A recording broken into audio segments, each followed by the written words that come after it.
اعوذ باللہ من الشیطان الرجیم، میں اللہ تعالی کی پناہ میں آتا ہوں شیطان مردود سے۔ بسم اللہ الرحمن الرحیم، اللہ کے نام سے شروع جو نہایت مہربان رحم والا۔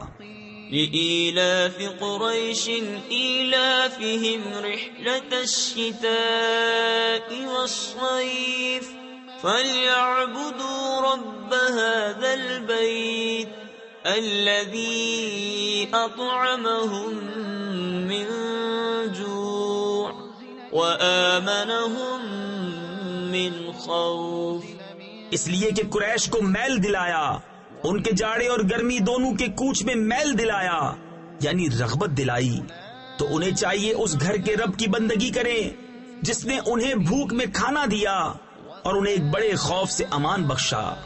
تفسیر خزائن العرفان میں ہے، یہاں بڑے خوف سے مراد یا تو قتل و غارت، قافلے لٹنا، یا مسافروں کا مارا جانا ہے، یا جزام کہ انہیں کبھی جزام نہ ہوگا، یا یہ مراد ہے کہ سید عالم محمد مصطفیٰ صلی اللہ تعالی علیہ وسلم کی برکت سے انہیں خوف عظیم سے امان عطا فرمائی۔